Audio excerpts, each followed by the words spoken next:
Imagine a grand, marble-floored courthouse bustling with tension that crackles in the air. On one side stands a glamorous woman cradling a baby, tears threatening to spill from her heavily lined eyes. On the other side, a formidable millionaire, impeccably dressed in a custom-tailored suit, stares straight ahead, his gaze locked not on the distraught mistress, but on his pregnant wife, whose expression is an unreadable mask of composure. Secrets, betrayal, and lies loom large within these four walls. This is no ordinary paternity dispute. It's a battle that will shake powerful families and test the boundaries of love, loyalty, and greed. Welcome to the drama of a lifetime. Emerson Stratford was a name that graced glossy magazines and was whispered through the halls of high society. Known for his multi-billion-dollar investment empire, Stratford Global Holdings, Emerson had risen from modest beginnings to become one of the most influential financiers in the country. He was the self-made mogul with a golden touch and an immaculate public image until a few months ago. Just last year, Emerson attended an exclusive tech summit alongside household names like Elon Musk and Jeff Bezos, proudly announcing a new round of funding for a cutting-edge satellite communications project. It was a crowning moment in his career, reflecting his ability to foresee market trends and invest at the right time. With his taste for impeccably tailored suits, philanthropic endeavors, and that old-world charm, he embodied a modern Gatsby. He was also happily married to the striking Natalia Santander, a former art curator whose refined taste and philanthropic passion had garnered her a well-respected reputation. Together, they were the quintessential power couple, glamorous, wealthy, and seemingly invincible.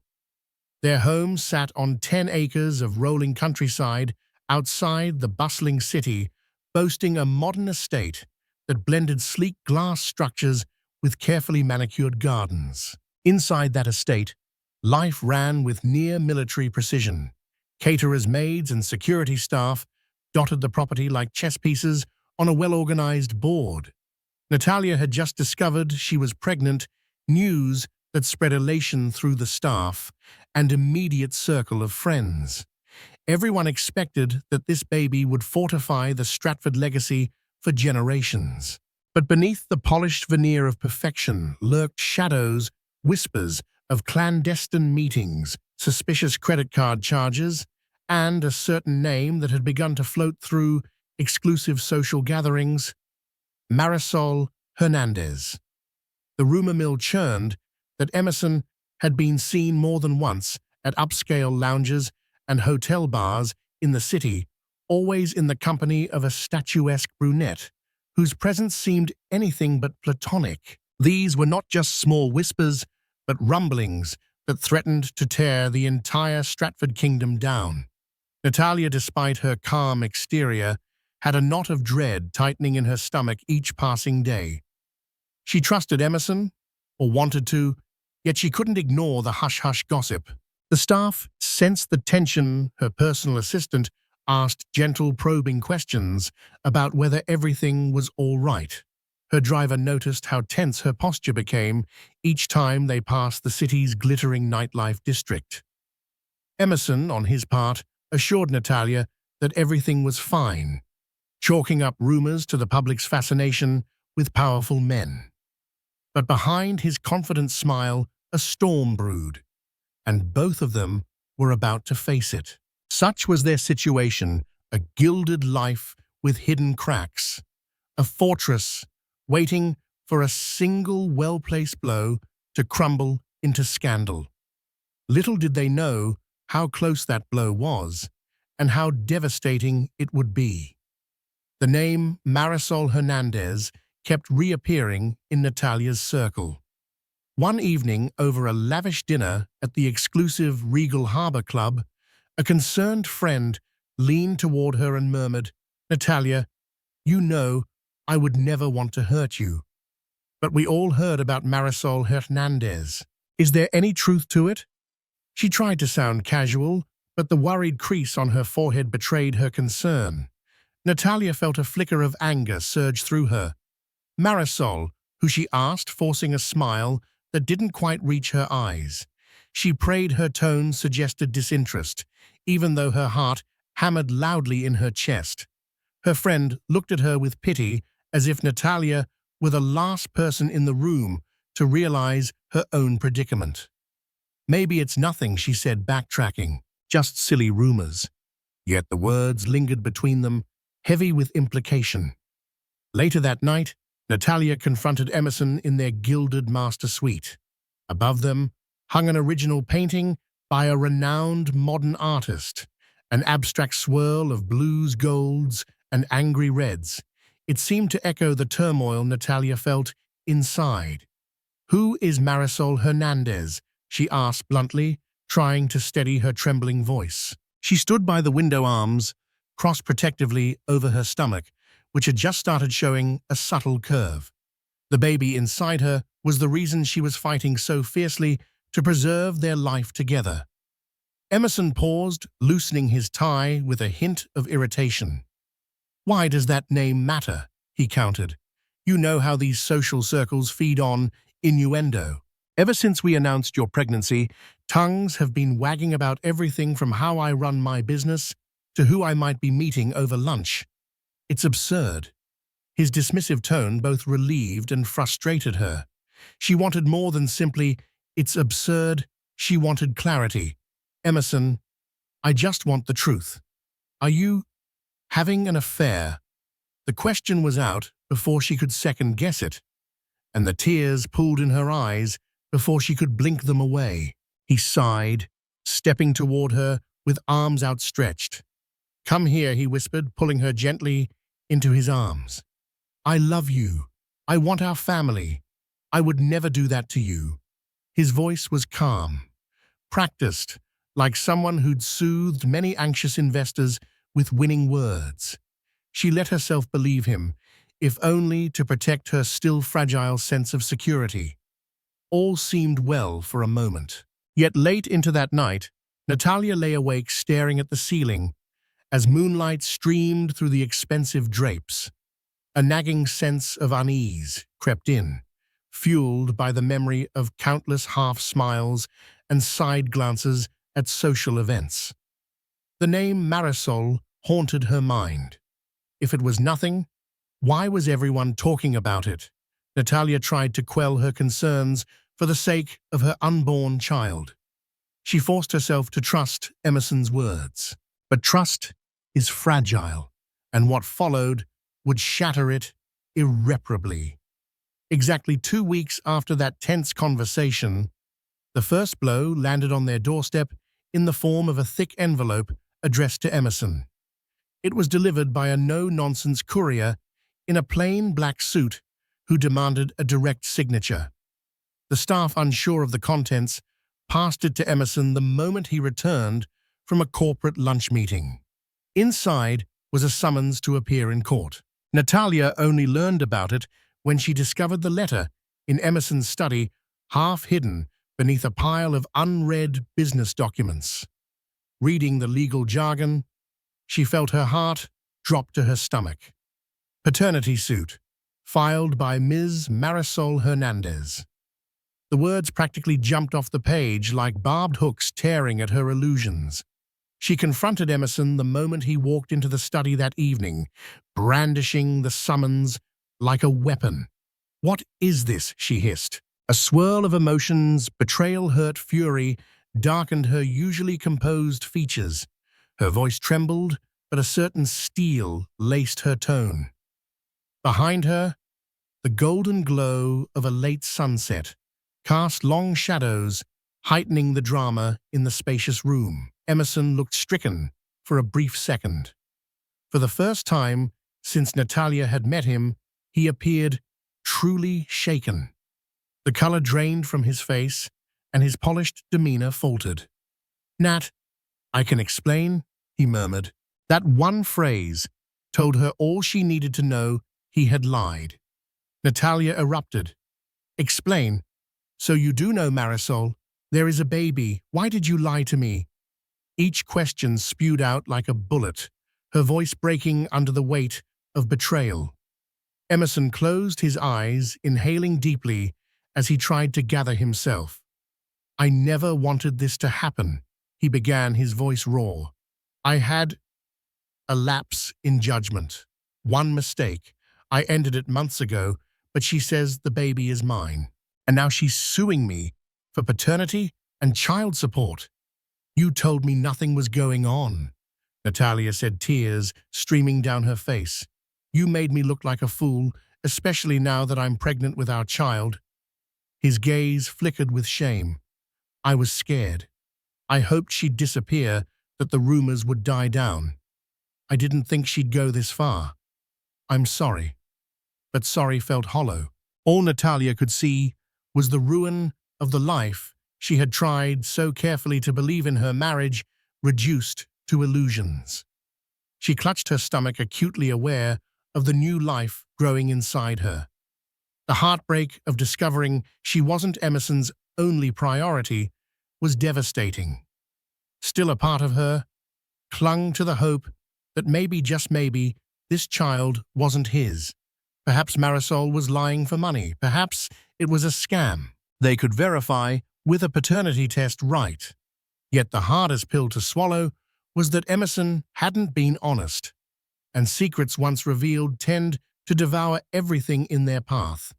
Anger seethed through Natalia's every nerve, but she knew this went beyond a personal betrayal. A full-blown scandal threatened Emerson's empire and, by extension, threatened her unborn child's future. She retreated to a smaller sitting room, away from the staff's curious glances, to speak with Emerson privately. He paced the room, raking a hand through his perfectly styled hair until it stuck out in messy strands. Marisol was someone I met at a charity gala, he confessed, staring at the ground as though he couldn't bear to look at Natalia. She was persistent, and I was weak. It happened once, maybe twice. It was a mistake. Natalia stifled a sob, not wanting the staff or the world to see her crumble. Instead, she kept her chin raised, voice steady. If it's yours, we'll know soon enough. There will be a DNA test. I don't know how we'll handle this, but you have an obligation. I don't want our child to grow up hating their half-sibling, if indeed this baby is related. A flicker of hope lit in Emerson's eyes. The fact that she was already considering the child's best interest, rather than shutting him out completely, gave him room to breathe. Natalia, I want to fix this, he said, stepping closer. I want you. I want our family. Please let me handle it. But how exactly do you handle a situation so dire, so public?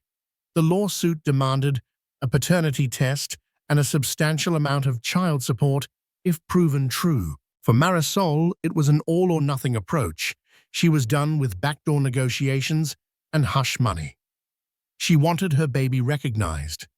Perhaps behind the tabloid sensationalism, there was a woman who felt betrayed and alone, demanding justice for her child. In the midst of that emotional storm, Natalia found herself grappling with the immediate needs of her own pregnancy. The stress was overwhelming. Her doctor had warned her early in the pregnancy to keep calm, avoid high levels of anxiety, anything that might affect her blood pressure or cause complications. Yet here she was, living a nightmare. Despite the swirl of chaos, a kernel of strength anchored her. She had grown up in a family that had faced hardships before, financial woes, internal disputes, and had learned resilience at a young age. She would lean on that resilience again. They decided to keep the news within a tight circle, just the two of them and Emerson's legal team, until the official court date. The media had not yet caught wind, but the rumor mills in high society were in overdrive. A few tabloids hinted at an unknown mistress with a baby, linking it to an unnamed businessman. Insiders suspected it was Emerson, but without solid proof. They couldn't run the story at full tilt yet. Natalia believed that if they kept a low profile, they might handle this quietly. But as the weeks wore on, Marisol's strategy became crystal clear. She didn't merely want a quiet settlement, she wanted recognition. She filed public motions, each more sensational than the last, painting a portrait of Emerson as a callous, unfaithful man who refused responsibility for his child. The tabloids seized upon the details, and soon Natalia found her own name dragged into the headlines, the betrayed wife. With the court date looming, the entire fiasco threatened to explode in public view. And in the darkest corners of Natalia's mind, a question lingered. If Emerson was lying, then could he still be lying? The day before the preliminary hearing, Marisol Hernandez herself decided to break the silence, granting an exclusive interview to an internet tabloid known for sensational celebrity scandals. The clip quickly spread across social media, and by nightfall, it was all anyone could talk about. In the interview, Marisol appeared poised, yet visibly distressed, her dark hair styled in cascading waves, her cheeks slightly hollowed by stress. She held her baby, whose name was stated as Thomas, in her arms, occasionally bouncing him gently to soothe his fussing. She spoke about meeting Emerson Stratford at a black-tie charity event 6 months prior. She claimed that they had an immediate connection, that Emerson had been lost in his marriage, and that he pursued her with grand gestures, private dinners at exclusive restaurants, expensive gifts delivered to her tiny apartment, heartfelt promises of a future that would soon unravel.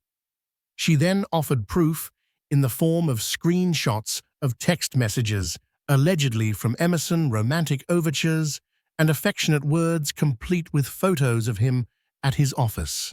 Though the authenticity of these messages was still in question to the public eye, it was damning.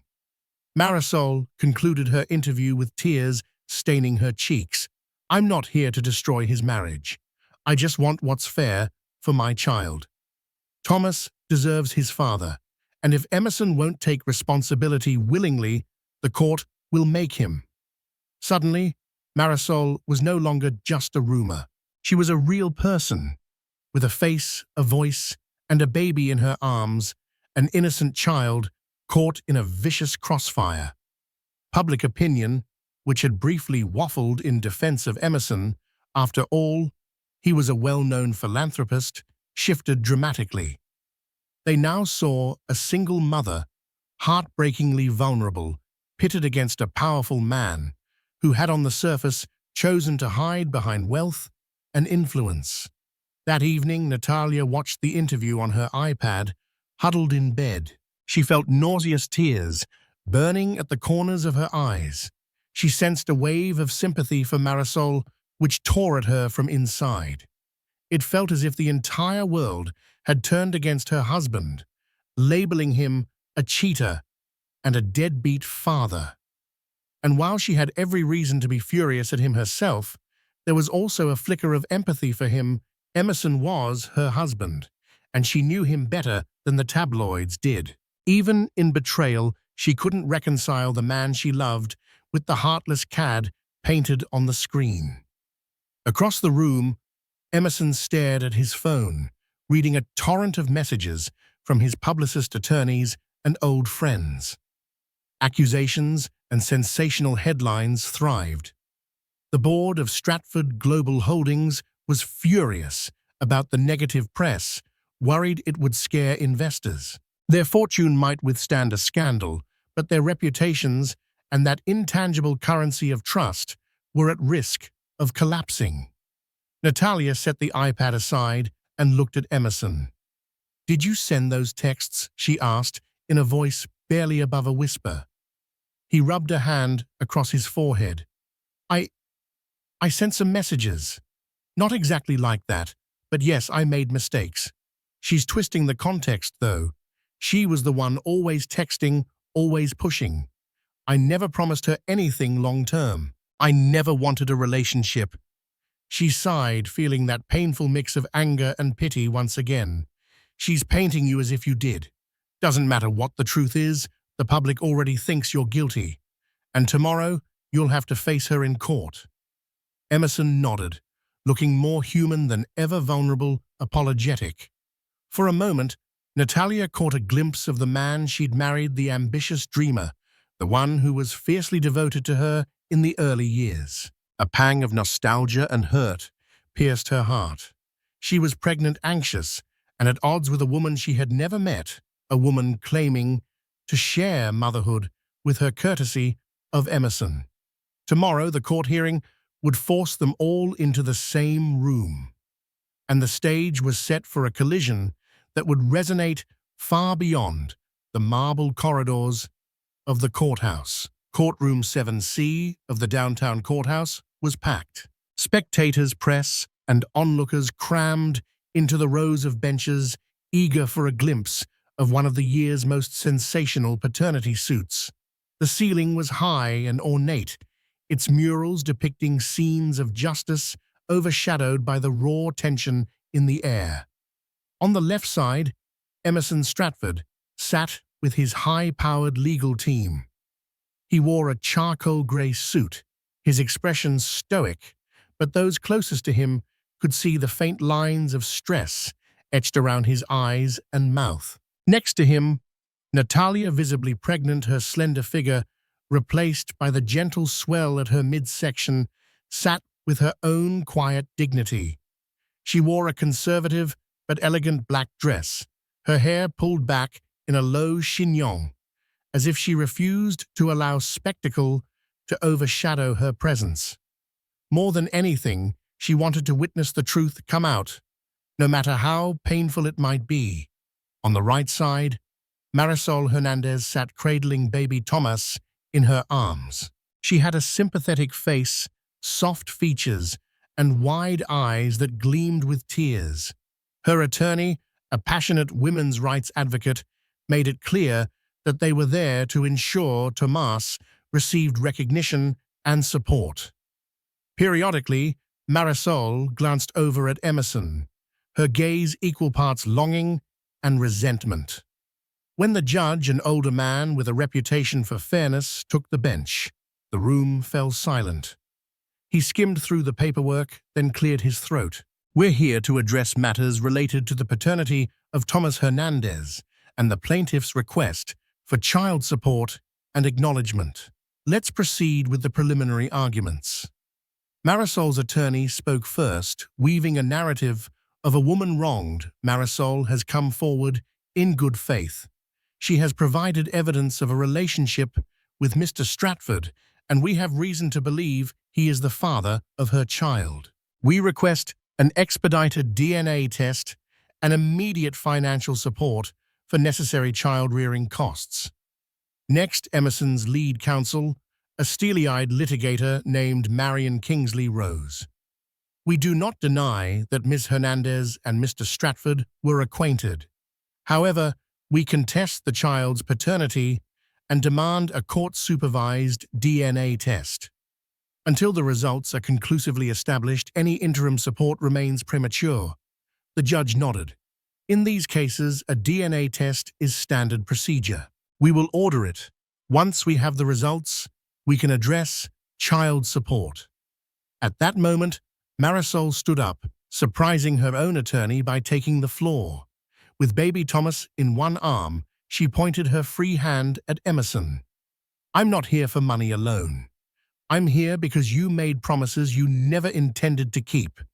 My baby deserves a father, one who doesn't treat him like a secret or an inconvenience." Emerson's jaw tensed. "I acknowledge I was involved with you," he said softly, his voice echoing in the hushed courtroom. "I never intended to hurt anyone. But I have to be certain Thomas is my son." A swirl of murmurs erupted among the onlookers. Some glared at Emerson with disapproval, while others glanced sympathetically at Natalia, who sat still as stone, her hands folded over her swollen belly. Marisol's voice cracked with emotion. "You promised me the world, Emerson. You made me believe this child was wanted. And now you act like we're strangers. Tears trailed down her cheeks. For a moment, it was impossible to tell if it was a performance or genuine heartbreak. Maybe it was both. It was in that moment of high drama, a mistress holding up her baby for the entire court to see, that the media photographers snapped their most sensational shots, the mother in tears, the crying infant, and the millionaire father refusing to meet her eyes, focusing only on the pregnant wife sitting by his side. That single still image posted online minutes later would ignite 1,000 think pieces on betrayal, scandal, and wealth. And in every one, Natalia was there in the background, an enigma of grace and sorrow overshadowed by the wail of a baby that might or might not be her husband's flesh and blood. As soon as the court session ended, the media closed in like a pack of wolves.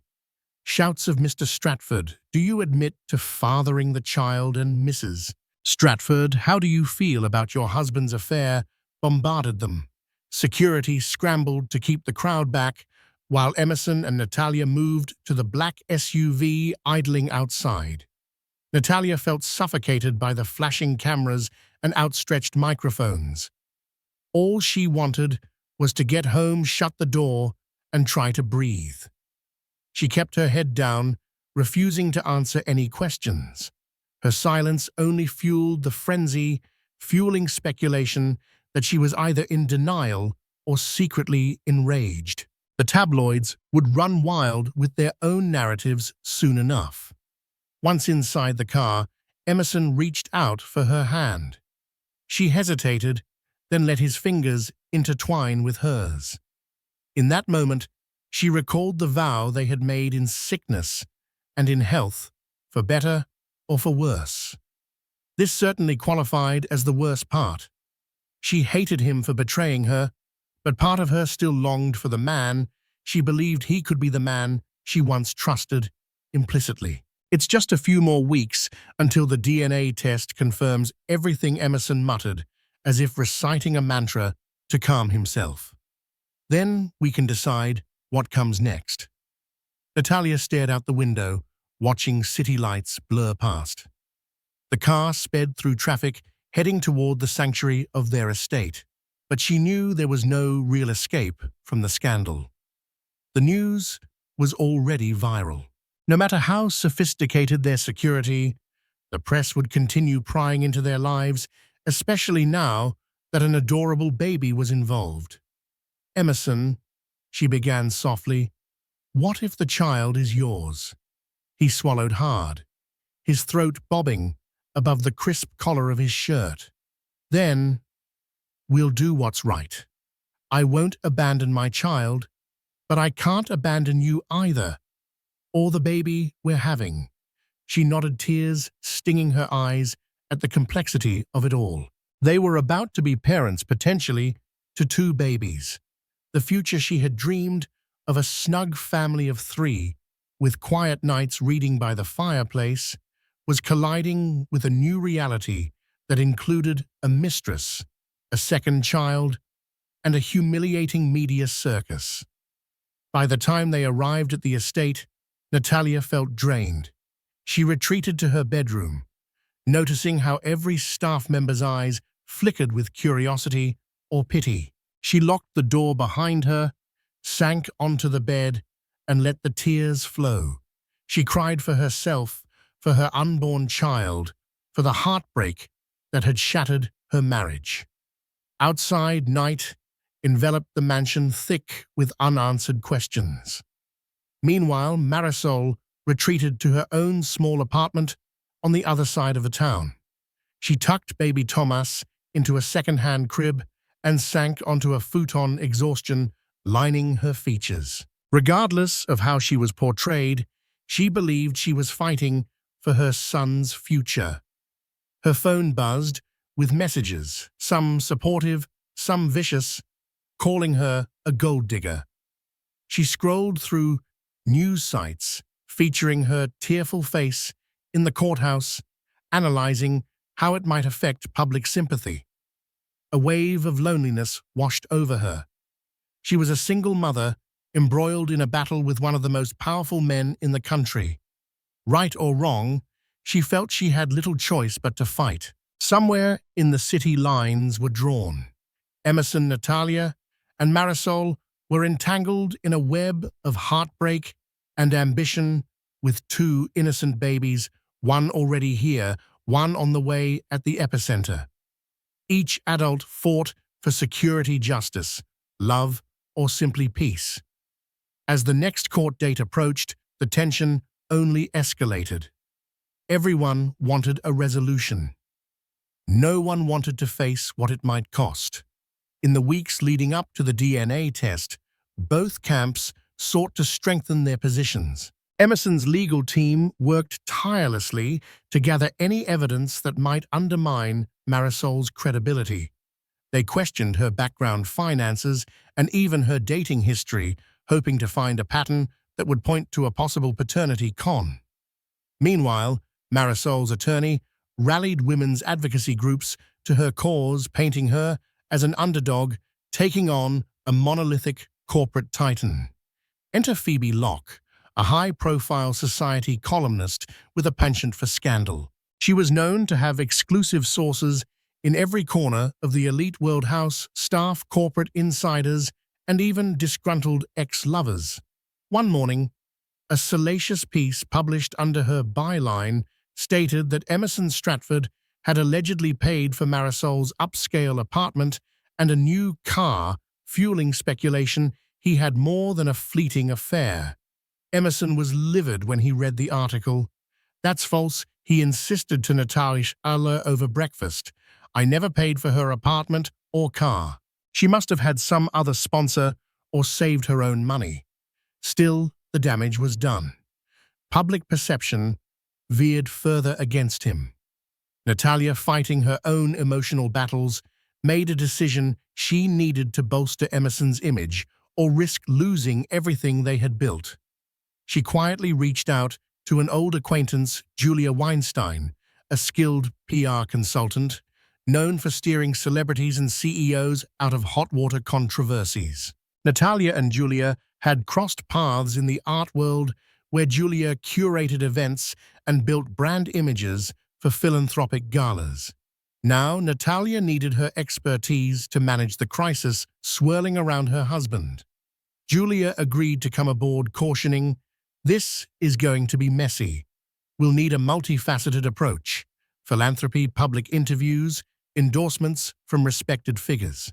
"If this baby is yours," she said pointedly to Emerson, "you'll need to show responsibility in a way that doesn't vilify the mother.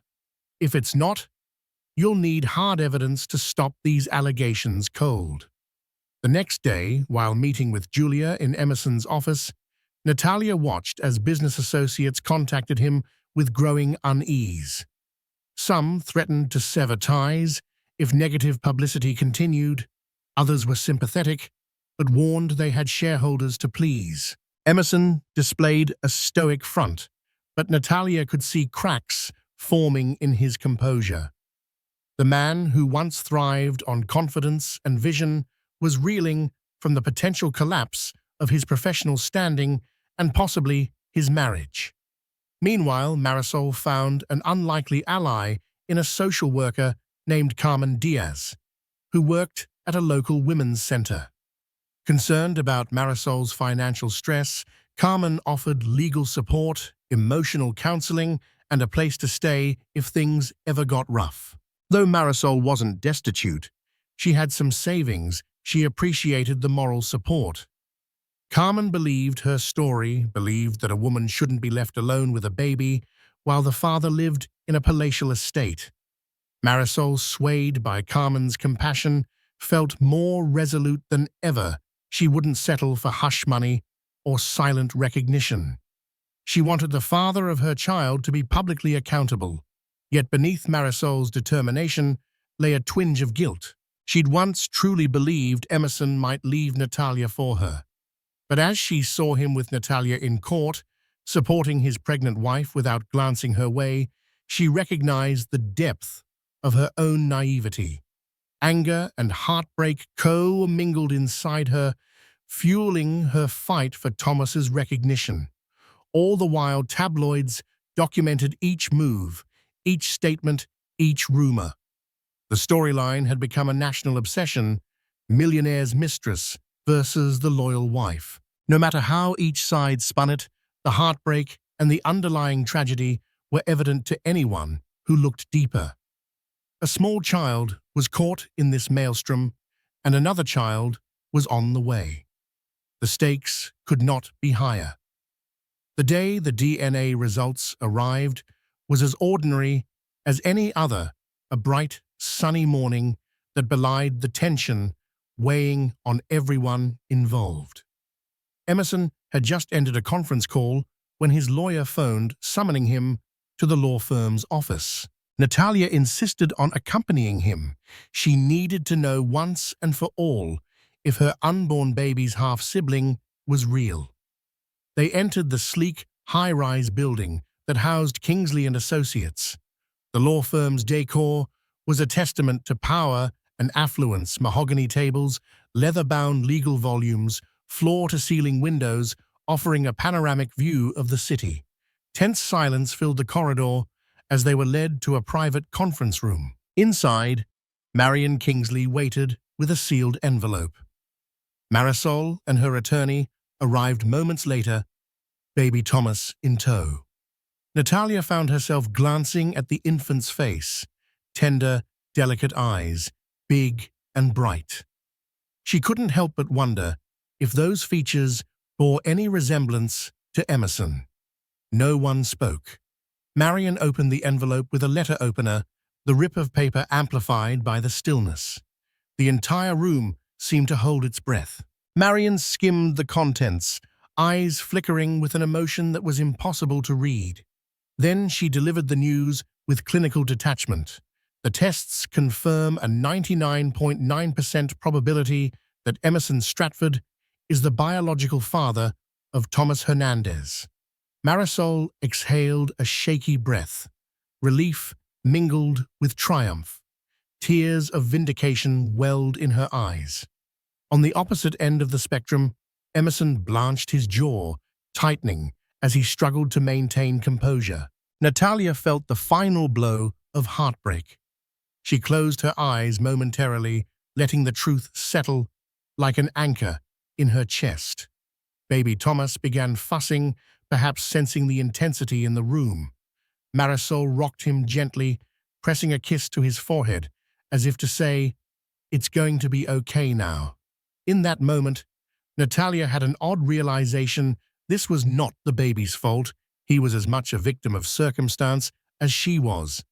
Marion Kingsley, ever the professional, continued, "We'll need to discuss child support arrangements and paternal rights. Ms. Hernandez, your attorney can coordinate with our team to formalize an agreement." Marisol's attorney nodded, giving Emerson a steely glance. "We'll expect a substantial offer to cover Thomas's living expenses, education, and health needs." Emerson's face was ashen. He spoke in a voice barely above a whisper, "We'll figure it out." He stood then, and Natalia followed, not sparing Marisol a look. Outside, in the hallway, the gravity of the situation pressed down on them. "It's true," Natalia whispered, leaning against a wall for support. She felt as though the ground had disappeared beneath her feet. Their marriage would never be the same. Emerson gently placed a hand on her shoulder, but she pulled away. She wasn't ready to let him console her, not when he had caused this monumental upheaval in their lives. In that moment, Emerson glimpsed the immense gulf that had opened between them. He reached for her again, but she was already walking away, her hand protectively over her belly. The look on her face was not one of rage, it was far more devastating. It was resignation, and it scared Emerson more than any legal battle he could ever face. In the days following the DNA revelation, negotiations between Marisol's camp and Emerson's lawyers commenced. Discussions centered on child support, medical insurance, future educational funds, tangibles that lawyers could argue in dollar figures. Yet no legal document could mend the emotional rifts. Natalia stayed mostly in her personal suite, avoiding contact with Emerson unless absolutely necessary. The baby in her belly continued to grow, reminding her daily that she had a life within her to protect from the chaos outside. She read books on pregnancy and newborn care, hoping to maintain some semblance of normalcy. But her mind often drifted to Marisol and little Thomas.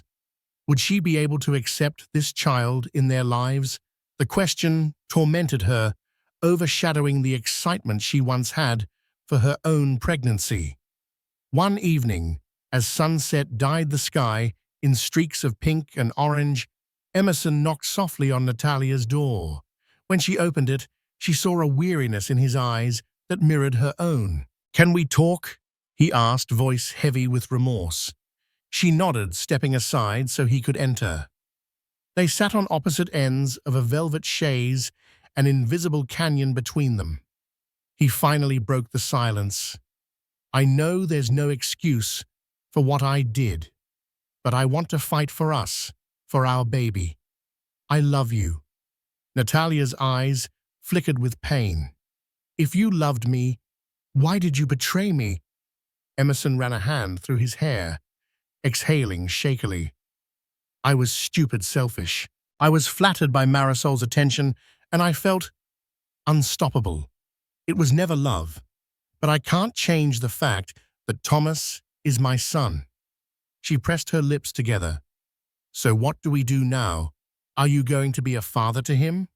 Bring him around on weekends like a distant uncle? Or will you be part of his life every day? And how does that leave us?" He lowered his head. "I have to be involved somehow. I can't abandon him. But you are my wife, Natalia. I want us to raise our child together. I want to earn back your trust." Tears formed at the corners of her eyes. Trust is fragile. Once broken, it's never the same. "I'm not saying it's impossible, but it will take time, so much time to heal. Right now, I need space to breathe." Emerson nodded, swallowing the lump in his throat. "Take all the space you need," he whispered. "Just know I'm here. I'm not giving up on us." After he left, Natalia buried her face in her hands and sobbed. She wasn't certain if their marriage could be saved, or even if she truly wanted to save it. The only thing she knew was that she couldn't make that decision out of anger alone. Meanwhile, across town, Marisol studied the proposed settlement from Emerson's lawyers. It included a generous monthly stipend, a trust fund for Thomas, and coverage of medical and educational expenses.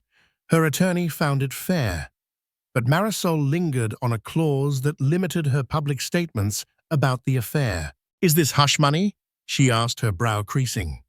Her lawyer explained that it was standard in high-profile cases designed to protect the child's privacy as well as the father's reputation. Marisol considered it carefully. While she wanted financial security for Thomas, she balked at signing away her right to speak about the circumstances that had led to her pregnancy. If Emerson planned to be involved, shouldn't the truth be acknowledged openly? She stared at Thomas, sleeping peacefully in his crib, a swirl of emotions flooding her chest. She remembered how, during her affair with Emerson, he made her feel special, like the center of his universe, if only briefly. Now that universe was crumbling. She realized the illusions she'd cherished were exactly that, illusions, and she'd been left as a single mother with an uncertain future. Yet ironically, she stood to gain a secure life for her son, something she'd never had growing up. The question was whether she wanted to fully align with Emerson's conditions or maintain her independence. The next major court date centered on finalizing the paternity-related settlement. With the DNA evidence confirmed, Emerson had no grounds to contest fatherhood, so the hearing was largely procedural. Still, the public and media remained ravenous for updates. Photographers lined the courthouse steps, capturing each tense moment. When Emerson arrived with Natalia, Cameras flashed incessantly. Observers noted how Natalia walked a step behind him, her face set in grim determination. They also noticed the protective hand Emerson placed on her lower back, an old habit from happier days. Whether this was a sign of unity or a mere facade was anyone's guess. Marisol, on the other hand, carried Thomas in her arms, flanked by her attorney. She had discarded her earlier timid demeanor, appearing more resolute and confident. She wore a modest yet stylish suit, projecting the image of a responsible mother rather than a scandalous mistress. The media lapped it up. Public sentiment showed a surge of empathy for this single mom, especially in light of Emerson's confirmed paternity. Inside the courtroom, the judge reviewed the settlement agreement. After hearing brief arguments, he declared it equitable, ensuring Thomas's future would be well provided for. However, the judge left open the question of custody arrangements. Emerson had legal rights to see his son, but the logistics were still a point of contention. Would Marisol allow regular visitation, or was she open to joint custody? The room tensed as these discussions came to a head. Emerson's voice was measured, though a vein in his temple pulsed with stress. "I want to be in my son's life," he declared. "I'm willing to schedule visits to ensure he knows who his father is." Marisol looked at him, her expression unreadable. She was silent for a long moment before responding. "I won't deny Thomas a chance to know his father, but I want to make sure he's protected, not passed around like an obligation." Natalia stood quietly on the sidelines, her stomach an ever-present reminder that she too was carrying Emerson's child. She couldn't help but feel a deep ache at the realization that Emerson was asking to raise, or at least be a part, of Marisol's child's life, a child conceived in betrayal.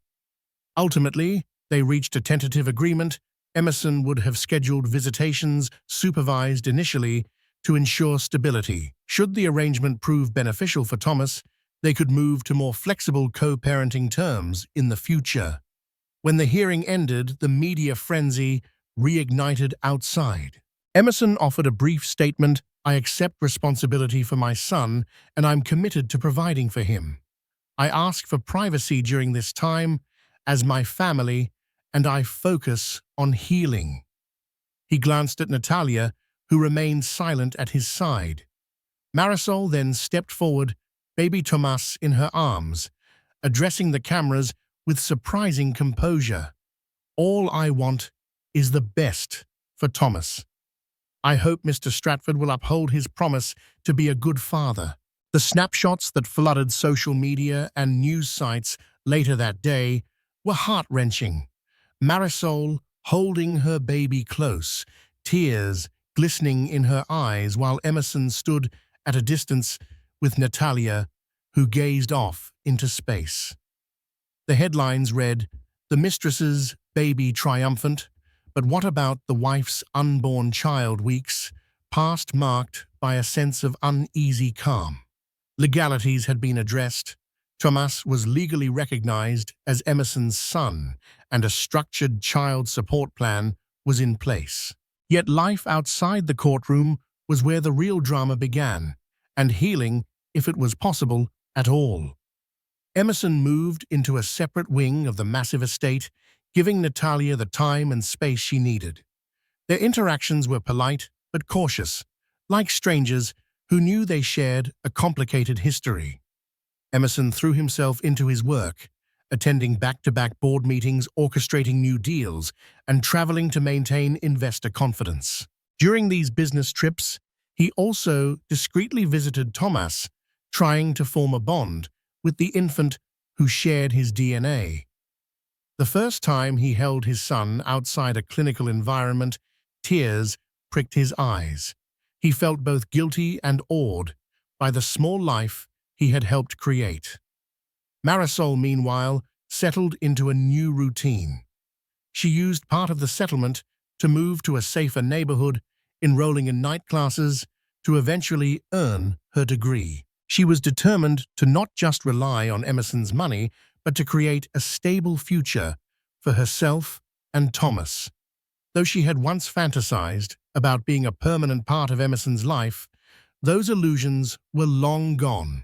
Her focus now was on motherhood independence and protecting Thomas's emotional well-being as he grew. Natalia spent her days preparing for the arrival of her baby. She decorated a nursery in a soft palette of creams and sage greens, choosing calming hues to counter the internal chaos she felt. She avoided public events focusing on her health.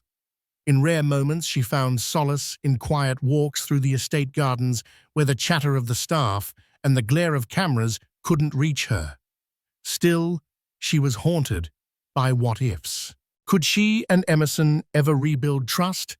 Did she even want to in a move toward transparency or perhaps redemption? Emerson scheduled a televised interview with a reputable journalist, aiming to address the scandal once and for all. Natalia watched from home, her heart pounding. In the interview, Emerson admitted to his affair, expressed regret, and affirmed his commitment to supporting Thomas. When asked about his marriage, he said, "Natalia is the love of my life. I can only hope she finds it in her heart to forgive me." The interviewer pressed for details, but Emerson maintained respect for Natalia's privacy. His humility seemed genuine, but was it enough? The interview's aftermath brought mixed reactions. Some praised Emerson for taking responsibility. Others called him a master manipulator trying to salvage his image. Natalia couldn't help but feel both relieved that the narrative was shifting and yet resentful that her husband was controlling the public story. She was the one left, with the shards of betrayal, the one forced to navigate pregnancy amid scandal.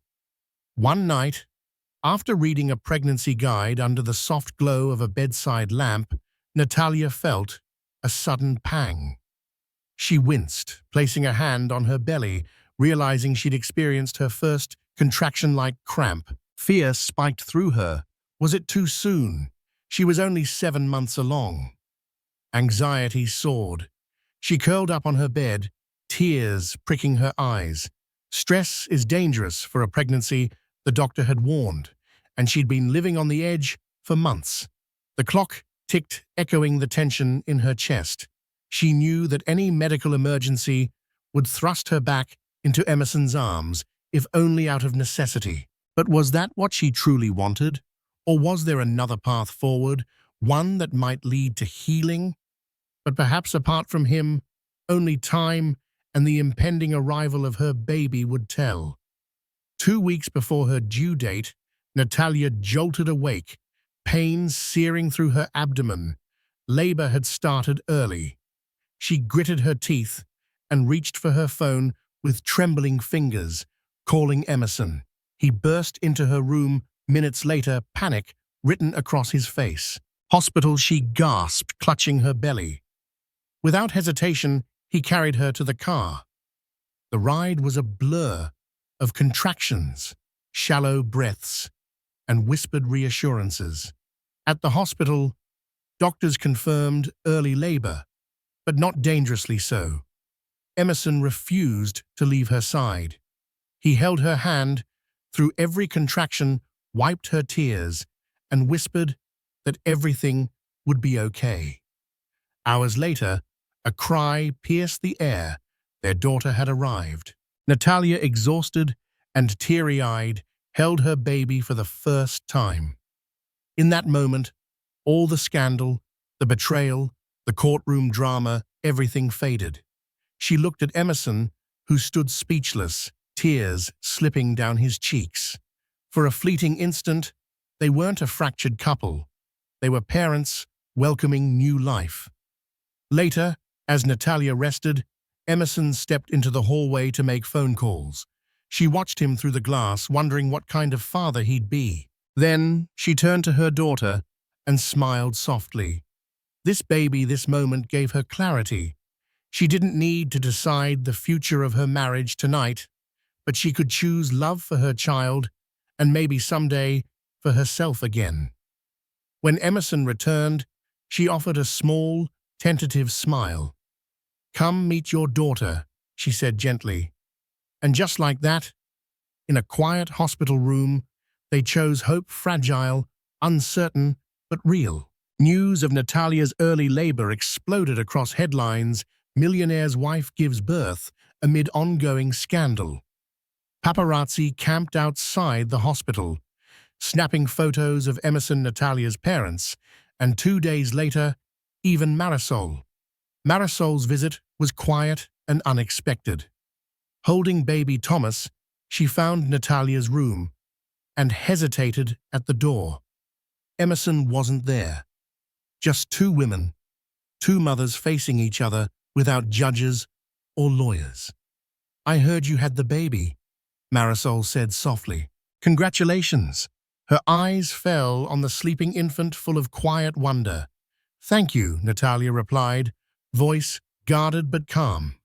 "He's grown," she said, nodding toward Thomas. Marisol nodded. "I'm sorry for everything. We both got hurt in different ways." Natalia's throat tightened. Looking at Thomas, her husband's child, still stung. But she saw something familiar in Marisol's eyes, a mother's love. "Our children share blood. That has to matter." "I don't want to be your enemy," Marisol said. "They deserve to know each other someday." Natalia exhaled slowly. "I don't know how, but maybe." Yes. A fragile understanding settled between them. Marisol kissed Thomas's head and left quietly. When Emerson returned, Natalia told him about the visit. He looked surprised but relieved. "Maybe this is a step forward," he murmured. Natalia didn't respond immediately. She looked at her newborn and thought of Thomas. Two children tied by one man's choices. Maybe they could rise above the scandal for their sake. That night, as cameras clicked and speculations swirled, Natalia felt something shift inside her. Not forgiveness, not yet, but maybe acceptance. And with that, a path forward blurred, uncertain, but no longer blocked entirely. In the weeks following Victoria's birth, Natalia poured herself into motherhood. She called her newborn daughter Tori, soft, simple hers. Emerson took fewer work trips, showing up for late-night feedings and diaper changes, trying to regain Natalia's trust through action. Though the betrayal still lingered, Natalia couldn't deny the sincerity in his eyes when he rocked their daughter to sleep. Therapy sessions remained difficult, filled with raw confessions and unresolved pain. But they were trying. Emerson also made time for Thomas. At first, Marisol insisted on supervised visits, but slowly she began to trust him. Thomas responded with bright eyes and soft coos, especially when Emerson spoke to him. Marisol, though still healing, focused on giving Thomas stability. Then Emerson proposed something bold, a picnic, where both families could meet. Natalia, hesitant, agreed. At the park, she arrived with Tori snug against her chest. Emerson greeted her nervously beside Marisol, who held Thomas. It was awkward at first, but then the babies giggled, and the tension began to lift. The group sat on a blanket under the trees, exchanging small talk. For a moment, the scandal seemed distant. They were just parents with their children. By the end, Natalia and Marisol had shared a few smiles and even brief conversation. As dusk settled, they parted with polite goodbyes. Back at the estate, after tucking Tori into her crib, Natalia paused in the hallway. Emerson approached quietly. "Thank you," he said. "I did it for Tori," she replied, then added, "and maybe a little for Thomas too." It wasn't forgiveness, not yet, but it was something real, a beginning.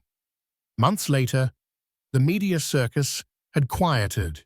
The final court hearing arrived more formality than drama.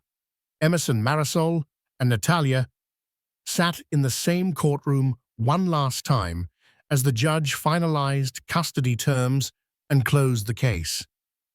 Emerson was granted weekly visits with Thomas, and both sides agreed to a flexible schedule as he grew. In return, Marisol agreed not to speak publicly about the affair, protecting Thomas's future and Emerson's reputation. Natalia stood by Emerson's side not as a silent wife, but as a woman who had weathered public betrayal and still chose to show up for herself, for her daughter. Outside the courthouse, Emerson turned to Marisol. "Will you be okay?" She nodded, Thomas sleeping peacefully in a carrier. "I'm taking some college courses. I want to build something stable for him and for me." Emerson's voice softened. "I respect that, and I'll always be here for him." Marisol smiled faintly, then gave Natalia a quiet nod, less a goodbye, more an acknowledgement. Not friends, but no longer enemies. As the courtroom doors closed behind them, Emerson reached for Natalia's hand. "It's over." She squeezed his fingers. "It's over," she echoed, though both knew healing would take longer.